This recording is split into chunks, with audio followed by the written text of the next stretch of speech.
I always thought the worst things in life happened to other people.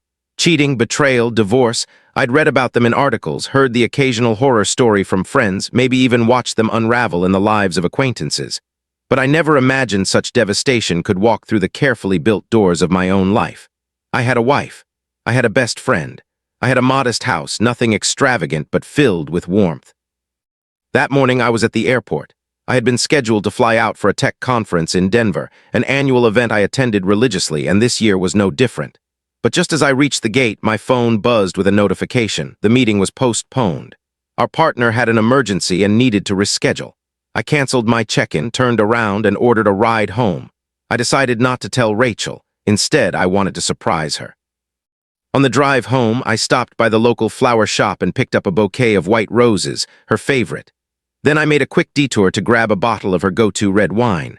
The sky was overcast, a soft drizzle beginning to fall, but I didn't mind. I felt strangely buoyant, like someone returning home after a long trip, even though I had only left that morning. When I arrived, I noticed the front door was unlocked. Not unusual. Rachel often left it that way when she expected me. The lights inside were on. It was quiet. The kind of quiet that usually felt peaceful, but that evening held a different weight I couldn't quite name. I stepped inside slowly, deliberately, careful not to make any noise. The plan was to surprise her. Maybe sneak into the room, catch her mid-book, pull her into an embrace, something small but tender. As I approached the bedroom, I saw the door was slightly ajar. The warm glow of the lamp spilled into the hallway. I pushed it open gently, roses still in hand, my breath caught somewhere between anticipation and joy. And that's when I saw it. Rachel, my wife. The woman I had married after 3 years of dating, the woman who once sobbed on my shoulder when her father passed away, the woman I had promised to protect, love, and grow old with. She was in bed. But not alone. She was with Kevin. Kevin, my best friend since college, my business partner, the man who gave the best speech at our wedding, the man I trusted enough to bring into the sacred circle of my family. I froze. For a moment, I didn't even process what I was seeing. My brain tried to rationalize it, explain it away, perhaps a nightmare, a hallucination, a twisted mistake. But the truth was laid bare in front of me, physical, raw, and undeniable. Their limbs were tangled, sheets disheveled, her hair clung to her face. His shirt was tossed on the floor beside my side of the bed. Neither of them noticed me right away. I didn't speak, I didn't shout or throw anything. I didn't rush toward them or demand explanations. I didn't do any of the things men are supposed to do in those moments. Instead, I stood there silent, absolutely still. It felt as though the air had been sucked out of the room, the universe suspended, time cracking like thin ice beneath my feet. Then she looked up. Her eyes widened and everything in her face twisted, shock, fear, panic, and something else, guilt maybe. Kevin turned around a second later and his expression crumbled into something grotesque, unrecognizable. His mouth opened, then closed, but I had already seen enough. I didn't wait for them to say a word. I didn't want to hear excuses, justifications, apologies. I turned, slowly, deliberately. I placed the roses down by the door. They were damp from the rain and suddenly looked pitifully out of place. Then I pulled the door shut behind me. That was it. I walked out of my own house. Out of my marriage. Out of a friendship that had spanned over a decade. I don't remember the walk to the car. I don't remember the drive. I don't remember whether I even turned on the engine right away. All I recall is sitting behind the wheel, gripping it so tightly my knuckles turned white, and staring out at the windshield as the rain began to blur everything beyond it. My breath came in shallow, mechanical pulls. I don't know how long I sat there. 10 minutes. An hour. Long enough for the drizzle to turn into a steady rain, for the sky to darken completely, for my body to start shivering despite the heater. Eventually, I drove. I didn't have a destination. I just kept going. Past the familiar streets, past the city limits, past the exits I knew by heart. I drove like a man exiled from his own life, fleeing from something he couldn't name. My mind refused to process what I'd seen. I didn't cry. I didn't scream. I just drifted, as if my soul had been wrenched loose from my body and left behind on that bedroom floor. At some point, I found a roadside motel, cheap, anonymous, fluorescent lights buzzing like a dying insect. I parked. I checked in using my middle name. The man at the desk didn't ask questions. I didn't offer any. I climbed into a strange bed in a strange room and lay there, fully clothed, staring at the ceiling. The tears came later, not all at once, but in quiet, disjointed waves. I wasn't just mourning a relationship. I was mourning the version of myself who had believed in that relationship. The man who once dreamed about children with Rachel. The man who thought friendship was sacred. The man who had built a home on foundations that turned out to be made of sand. That night, I didn't sleep. I relived every moment with Rachel and Kevin in reverse. Her laughter at Kevin's jokes. The way Kevin looked at her when he thought no one noticed. The nights she came home late. The gut feelings I buried. All the signs I ignored now returned, rearranging themselves into a timeline I had never seen clearly before. I wasn't just betrayed, I had been blind, willfully blind. The next morning I turned off my phone. I knew there would be texts, voicemails, emails maybe. I didn't want to read or hear a single word from either of them. I didn't want to explain myself to family or friends. I didn't want sympathy. I didn't even want justice. All I wanted was silence. And so I disappeared. I found a short-term rental on the other side of the city. I paid in cash. I changed my number. I left the keys to our home in a mailbox and wrote no note. I walked away from the life I had spent years building with nothing but a backpack and the clothes on my back. I didn't eat much. I didn't sleep much. I became a ghost of myself, hovering between memory and rage. I wandered aimlessly during the day, and at night I wrote, page after page. Not because I had something to say to anyone, but because writing was the only thing keeping me sane. I wrote about the betrayal, about the silence that followed, about the way a heart doesn't shatter cleanly, it splinters in cruel, unpredictable directions. I wrote about the hollow ache of realizing the people you trusted most could look you in the eyes while hiding knives behind their backs. I wrote because there was nothing left to hold on to but the truth, and even that had been tainted. In that unfamiliar apartment, surrounded by blank walls and unfamiliar furniture, I began to rebuild myself in pieces. Not with strength, not with resilience, but with painful honesty. Because before I could understand what had been done to me, I had to admit what I had ignored. And that was the beginning, not of revenge, not of healing, but of something deeper. It was the beginning of becoming someone new. The days that followed my disappearance blurred into one another like watercolors left out in the rain. There was no rhythm, no distinction between morning and evening, just a long, gray corridor of time where 1 minute bled into the next without mercy or meaning. I stopped counting the hours. I stopped caring what day it was. The calendar on the wall of the apartment remained fixed on a Tuesday in April, though I wasn't even sure if April had already passed. It didn't matter. Silence had never felt so suffocating. It wasn't the comforting quiet of a peaceful room or the hush of nightfall. It was the kind of silence that pressed in from every side, heavy, thick, alive with ghosts. I could hear everything and nothing at once. The low hum of the refrigerator, the occasional groan of the plumbing, my own breath rising and falling like a stranger's. I had become a man suspended between lives. The one I'd had, structured, predictable, rooted in affection and loyalty, had crumbled so completely that even the ruins were unrecognizable. And the one ahead of me, well, it didn't exist yet. I was too numb to dream, too wary to hope. The only thing I knew how to do was endure, just get through the next hour, the next minute, one breath and then another. My phone stayed off. I didn't check emails. I knew Rachel had tried to contact me. I could imagine the panic, the guilt, the desperate justifications she must have written in messages I would never read. I imagined Kevin too, his voice trembling, his excuses poorly rehearsed. But I wasn't interested in their reasons. Whatever they had to say, it wouldn't undo what I saw. Every so often, I'd find myself replaying my last few months with Rachel. I wasn't looking for answers, not really. I think I was trying to understand where I had failed. It's a cruel truth that when people betray you, your mind doesn't leap first to anger, it leaps to self-blame. I thought about how distant she'd seemed lately. I remembered the nights she claimed she was tired and turned her back to me.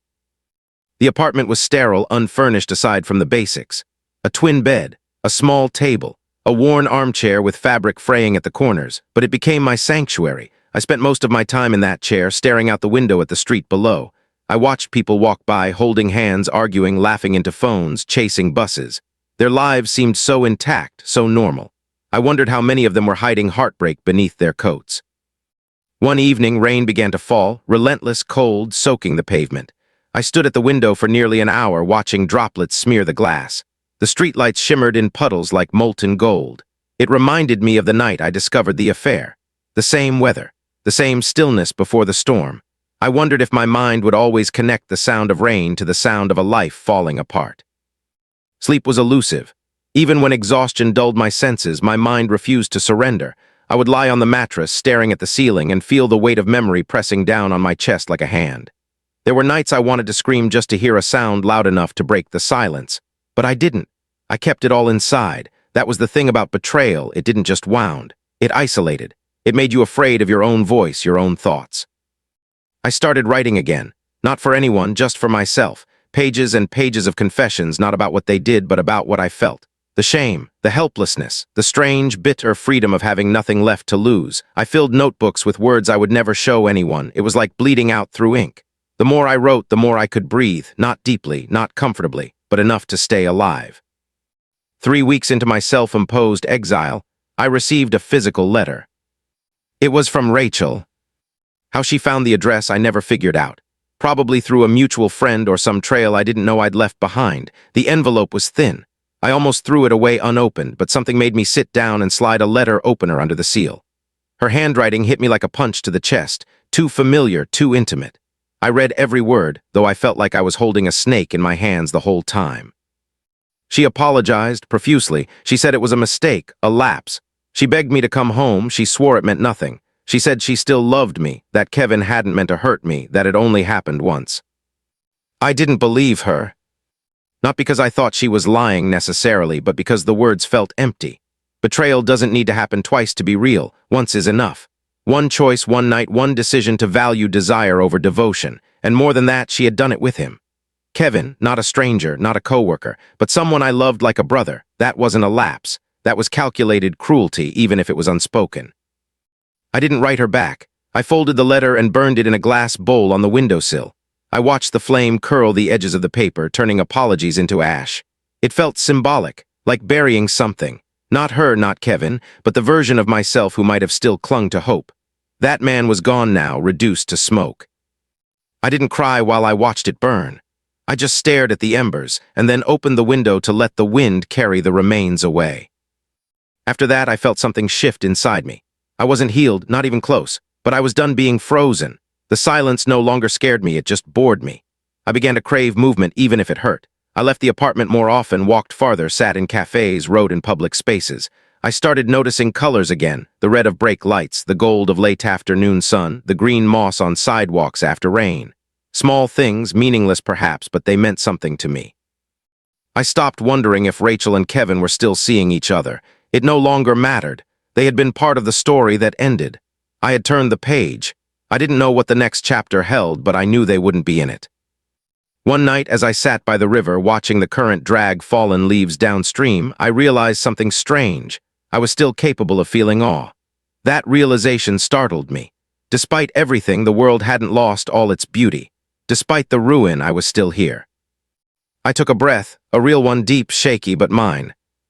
The silence didn't end, but it changed. It no longer echoed with screams I never let out. It no longer hissed with names I no longer whispered. Instead, it became a canvas. Blank, yes, empty, yes, but open. And maybe that was the first step. Revenge was never something I believed in. Not in the cinematic sense, not in the bloodthirsty kind of way people often fantasize about when they're wronged. For most of my life, I thought those who retaliated were merely prolonging their pain, feeding a fire that would eventually consume them from the inside out. I used to think the high road was always the answer, that forgiveness made you stronger, more evolved. What replaced him was someone colder, not violent, not reckless, just precise. I didn't want revenge for the sake of it. I didn't want chaos. I wanted truth. I wanted clarity. I wanted them to see what it felt like when the ground gave way under your feet and everything you trusted became suspect. I didn't want Rachel or Kevin to suffer endlessly. I just wanted them to understand the depth of what they'd done, not in words, but in consequences. That meant I had to move carefully, not impulsively, not publicly. The silence I had embraced in the weeks following my disappearance had trained me in the art of restraint. I realized I didn't need to confront them. I didn't need to demand apologies or explanations. I didn't need to scream.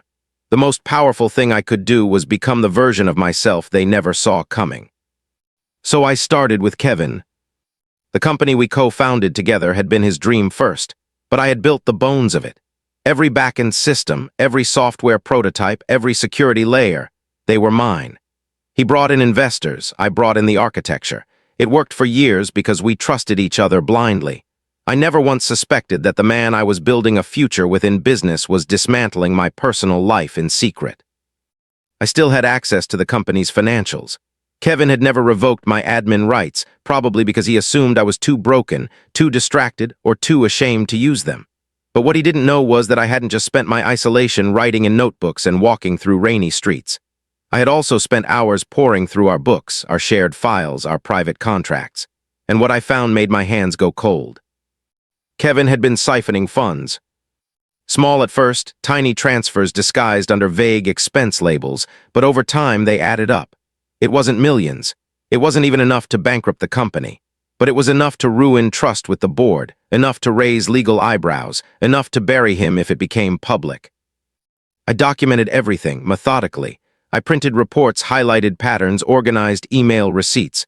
I created a clean, undeniable trail. Then I set a meeting with the board of directors, quietly, anonymously, through a friend who owed me a favor. I didn't show up myself. I didn't want the satisfaction of watching him fall. I just wanted the truth to speak for itself. A week later, Kevin was removed from his position. The news came through a formal press release. Clean, cold, no public scandal, no lawsuits, at least not yet. But internally, he was done. Disgraced, shut out. The last update I heard through the grapevine was that he had emptied his office overnight and stopped returning calls. I didn't feel joy, I didn't feel triumph. I felt relief. Like a pressure valve had been released somewhere deep in my chest. I hadn't screamed, I hadn't threatened. I had simply removed a mask, and in doing so I had taken back a piece of the self that he tried to steal from me. Then came Rachel. I didn't want to destroy her. That might sound strange, considering what she had done.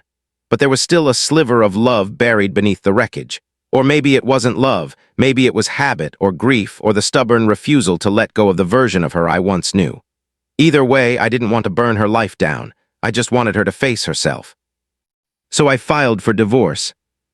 No message, no warning, just a couriered envelope with papers inside and a request for signature.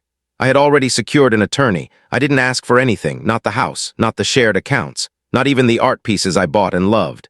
I didn't want her to accuse me of taking more than my due. I just wanted out, a clean cut, no noise.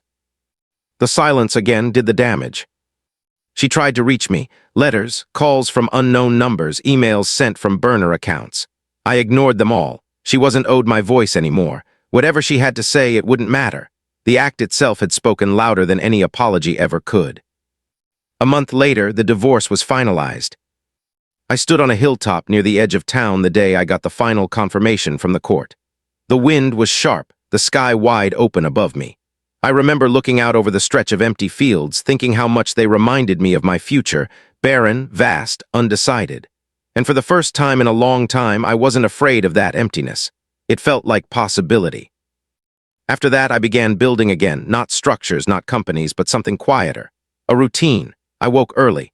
I made coffee slowly, grinding the beans by hand. I read books I had neglected for years. I jogged through unfamiliar neighborhoods. I started to feel things again, not all the time and not always good, but real. Some mornings I woke up with a heaviness in my chest, a sense of mourning I couldn't shake. One afternoon, I stumbled into a used bookstore tucked between a laundromat and a locksmith.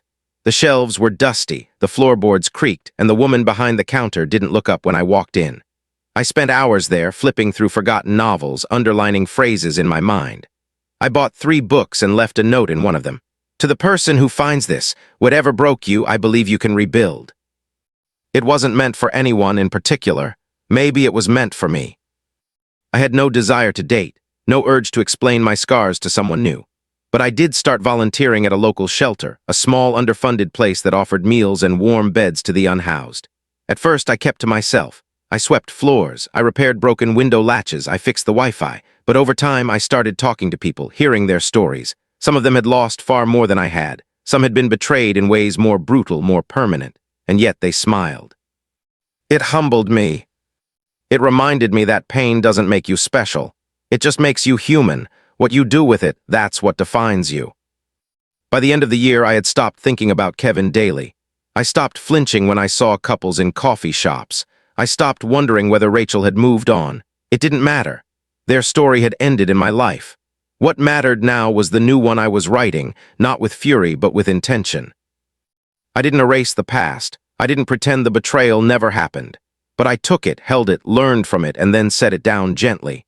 I let it exist without letting it control me. And in doing so, I gave myself permission to exist again, not as a victim, not as a villain, but as someone in motion. Someone becoming. Someone free. There's a strange stillness that comes after you've burned everything down. Not the frantic chaos of collapse, not the smoldering bitterness of revenge, just the quiet aftermath. A kind of emotional silence, like standing in the middle of a snow-covered field, where even your own breath feels like a trespass. After the divorce papers were signed, after Kevin was ousted and the truth carved its path through the wreckage, I expected to feel lighter. But healing doesn't announce itself with fanfare. It creeps in, subtle, almost imperceptible. In the beginning, I mistook it for boredom. The days felt monotonous: wake, shower, eat, walk, read, sleep. No arguments, no tension, no messages I dreaded opening. For someone who had lived through emotional war zones, that peace felt foreign, almost suspicious. I kept waiting for the next blow, for some echo of the past to reach out and drag me back. But nothing came, just long afternoons with books and cold coffee. Eventually, the pages began to fill again. Not with pain, but with observations. I wrote about people I passed on the street, about the angle of light falling across the floorboards, about the way the wind caught the leaves like whispered memories. Small things. Inconsequential, maybe, but they were mine. Proof that I was still here, still thinking, still capable of seeing beauty in the ordinary.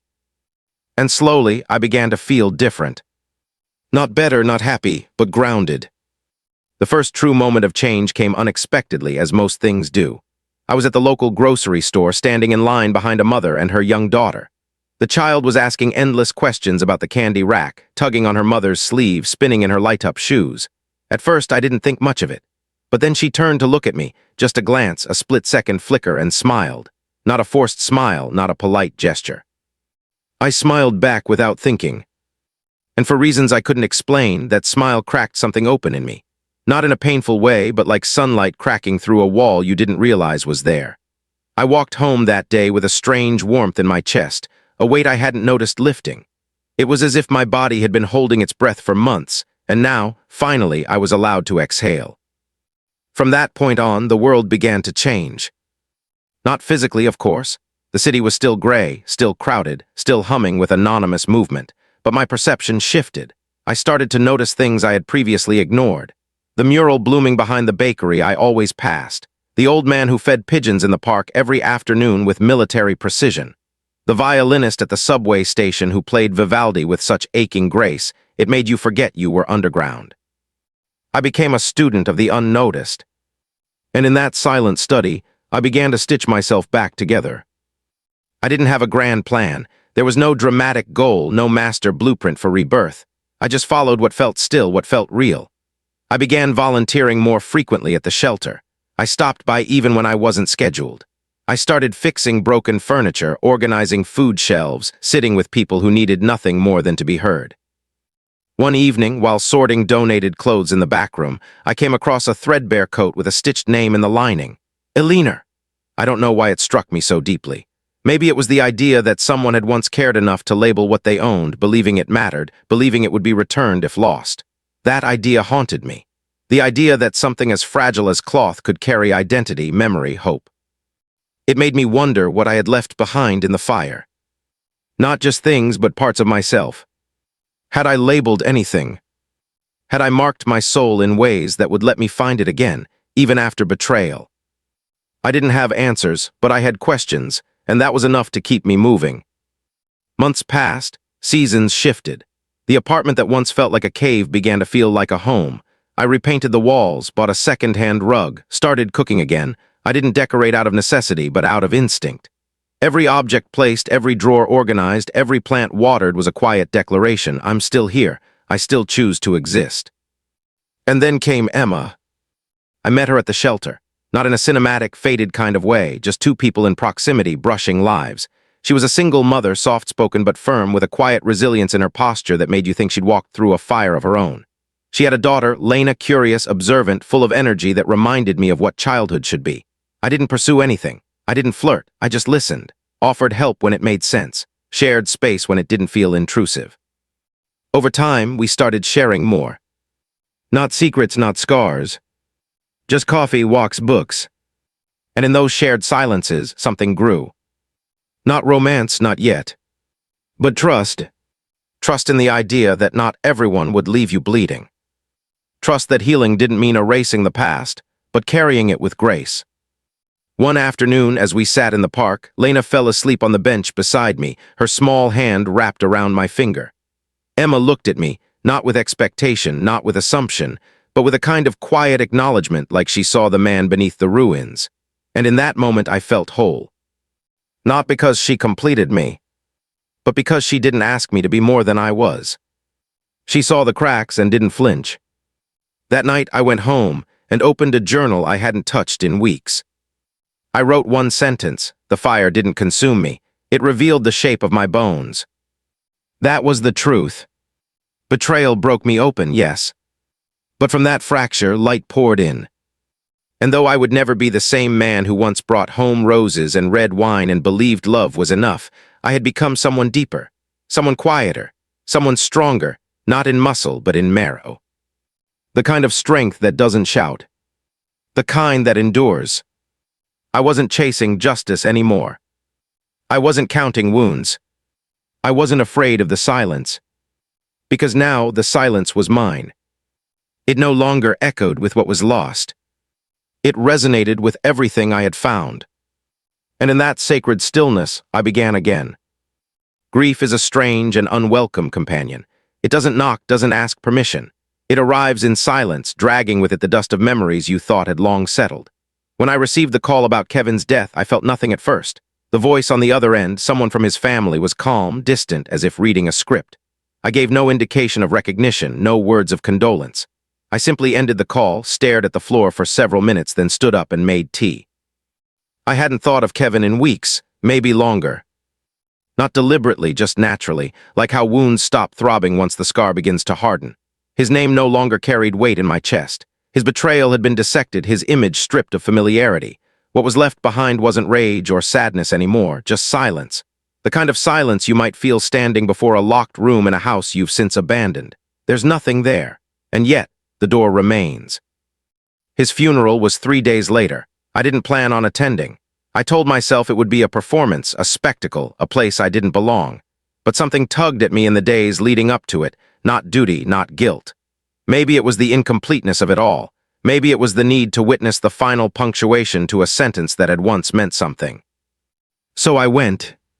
I dressed in gray, not black, I didn't want to lie. The chapel was small and sterile, filled with faces I barely recognized. Former colleagues, distant relatives, a handful of old acquaintances from university who whispered into their sleeves and exchanged hollow glances. I took a seat in the back row, unnoticed, untouched by the rituals of mourning around me. No one turned to see me enter. No one remembered that I had once been the best man at Kevin's wedding, his first wedding, long before Rachel, long before the unraveling.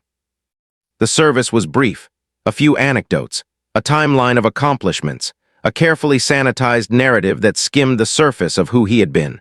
No one spoke of the mistakes. No one mentioned the collapse. Death has a way of smoothing out the jagged edges, of polishing even the most fractured legacies until they reflect something palatable. But I knew better. I didn't cry, I didn't pray. I simply sat with a stillness that felt familiar. And then the lawyer arrived. He was an older man, thin-framed, with a leather briefcase that looked older than some of the guests. He asked to speak privately with a few people. At first, I didn't notice him approach. I was halfway out the door when he called my name. He said my name softly, as if it might break. I turned, startled, unsure how he knew I was even there. He told me Kevin had left something behind, a letter, a personal message, not part of the will, not legal, just intended for me. He handed me a small envelope, handwritten, sealed in red wax. I stared at it like it was a piece of shrapnel from a war I'd survived. I didn't open it there. I walked outside, let the cold wind wash over me, and wandered down the street until I found a bench by a pond. It was quiet, the kind of quiet only early morning can offer, a world not yet crowded by voices or traffic. I sat down. I turned the envelope over in my hands, my name written in his handwriting, shaky, uncertain, different from the confident scrawl I remembered. I tore the seal. Inside was a single sheet of paper, folded once. His words were brief, stilted, hesitant. I could feel the weight between each line. He didn't ask for forgiveness. He didn't justify what he had done. What he offered instead was something stranger, something unexpected: confession. He wrote that he had envied me for years. That the life I built, steady, rooted, full of love, was something he never understood but desperately wanted. That being near me had made him feel both comforted and hollow. That somewhere along the way, admiration had curdled into resentment. And when Rachel showed him the smallest crack, he hadn't hesitated, not out of passion, not out of love, but out of something uglier, spite perhaps, or hunger for destruction. He wanted to feel powerful. He said he regretted it instantly. Not because of guilt, but because he didn't feel better afterward. If anything, he felt worse. He ended the letter by saying that what he took from me, he could never return. But maybe, by telling me the truth, finally, he could leave me with something other than silence. I sat there for a long time after reading it. The paper trembled in my hands, not from emotion, but from the wind. I didn't cry. I didn't forgive. But I understood. And that, unexpectedly, felt like a release. I folded the letter, slid it back into the envelope, and tucked it into my coat. I walked home slowly, not out of heaviness, but out of thought. For the first time in years, I felt the final brick slide into place. The chapter was truly closed. No more wondering why, no more inventing explanations. He had spoken. And now I could choose what to do with that. I didn't burn the letter. I didn't frame it. I placed it inside a wooden box on my bookshelf, alongside a few other relics from a life that no longer defined me. A photograph of my parents, an old wristwatch that no longer ticked. A bookmark Rachel once gave me, now frayed and faded. These were not tokens of pain. They were proof of passage, landmarks of a road I had walked and survived. In the days that followed, I found myself more introspective. Not morose, just reflective. I began to understand that closure doesn't come wrapped in justice or vengeance. It comes in clarity, in the ability to look at something ugly and not flinch. To see the whole picture, not just the wound, but the lesson it carved. Kevin's death didn't wound me. It humbled me. It reminded me that we're all carrying shadows, that even those who betray us are wrestling demons we can't see. It doesn't excuse their actions, but it explains the cracks, and sometimes that's all we need to move forward. Emma noticed something different about me. She never asked, she never pressed, but I saw the way her eyes lingered a moment longer when we spoke, the way she stood beside me with a stillness that felt like solidarity. We shared more afternoons, more silences, more moments that didn't demand explanation. One Sunday, Lena reached for my hand again. And I didn't hesitate. I held it. Not because I was healed, not because I had found new love, but because I had rediscovered the strength to be present, to hold something fragile without fear of breaking it, to trust again, not blindly but bravely. That night I stood on my apartment balcony, watching the city hum beneath me, alive with the flicker of thousands of lives unfolding in parallel. I thought about how many of those lives were carrying pain, secrets, regrets. And yet, the city moved. The lights remained. The world continued. So did I. The man I used to be before the betrayal, before the silence, before the fire, no longer existed. And that was okay. I didn't want him back. He was too innocent, too unguarded. What I had now was something tempered, sharper, but also kinder, more honest. From ashes I had risen. Not as a phoenix wrapped in flames, but as a man, quiet, steady, still healing. And still here. There's a kind of quiet that doesn't feel like emptiness, but instead like a space finally cleared. After Kevin's death and the letter he left me, I found myself moving through life with a lightness I hadn't known I was capable of. Not joy, not yet, but ease, the kind that comes when you stop clenching your fists without realizing you had been for years. I no longer woke up haunted by visions of betrayal. I no longer flinched at the sound of Rachel's name echoing in memory. And then one night, I wrote her a letter. Not because I wanted her back, not because I was angry, but because there were still words tangled inside me, words I had never let breathe. It wasn't closure I needed. I had already found that. What I needed was acknowledgement of the version of me that once loved her, of the man who stood in our kitchen cooking Sunday breakfast, of the boy who believed in forever and the woman who had once believed in him too. I sat at my desk, the room dim except for a lamp casting a soft pool of light over the paper. Outside, the wind shook the window panes. It was winter now, early January, and the cold seemed to hold the world in a state of still suspension. It felt like the right time to open a door I had kept sealed far too long, even if I had no intention of ever walking through it again. I didn't begin with anger, I began with truth. I told her that I had loved her deeply, that what we had wasn't perfect, but that it had been real, for me. I wrote about the early days, the road trips with loud music and cheap coffee, the nights we fell asleep on the couch tangled in each other, the morning she told me she wanted a family with me and my heart nearly split open from the beauty of it. Then I wrote about the shift, how it had come slowly like shadows creeping across the floor as the sun sets, how I had noticed the absences, emotional first, then physical, how I had ignored them because I wanted to believe in us, how I had defended her to my own doubts, choosing love even when logic trembled. I told her about the day I found them. Not in detail. I didn't need to relive it. Just the feeling, that bottomless silence, that cold realization that love can exist in a room alongside betrayal and not raise its voice. I described the stillness that took over my body, the way I placed the flowers on the ground and walked away from my own life without saying a single word. I wrote that I didn't hate her. That hatred required energy I no longer had. That I didn't even resent her anymore, not in the way people assume I would. I told her that time doesn't erase pain, but it teaches you how to carry it differently. That some days the weight of it still sits quietly beside me like an old friend I never quite invited in, but learned to live with. And then I thanked her, not out of sarcasm, but because she had, in her own way, set me free. Free from illusion, free from a version of myself that depended on someone else for worth, free from the comfort of blindness.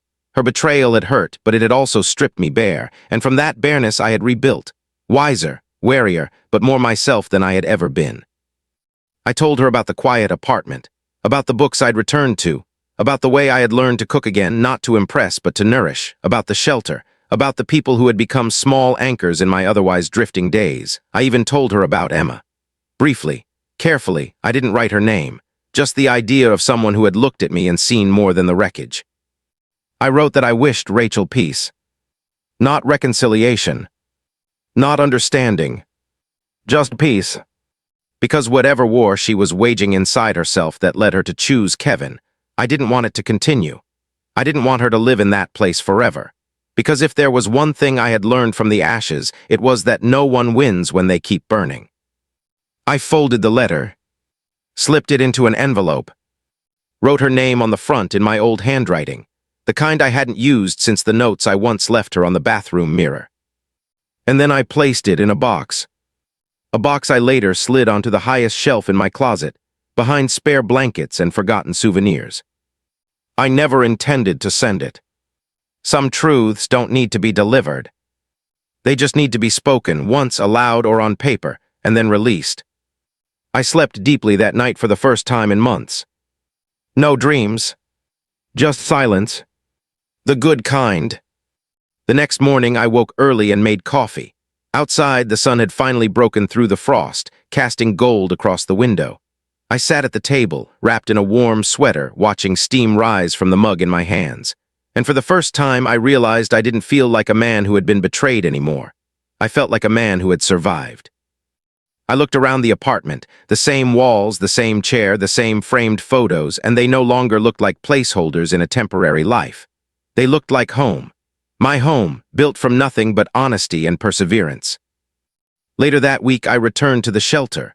Lena ran to me, as she often did, throwing her arms around my waist. Emma smiled from across the room, her eyes soft with recognition. And in that moment, I felt something I hadn't dared name before. Belonging. Not to someone. Not even to a place. But to myself. That afternoon, as we walked through the park, I caught my reflection in a puddle. For a second, I didn't recognize the man staring back. Not because he looked different, but because he felt intact. Scarred, yes, weathered, but whole. And it hit me then, healing is not about forgetting. It's about remembering who you are beneath the debris. I was no longer the man who stumbled upon betrayal and crumbled. I was the man who stood back up, who built peace from pieces, who loved, lost, endured, and lived. And though I never sent the letter, I had already said everything I needed to. Not to her, but to myself. And that was enough. That was everything.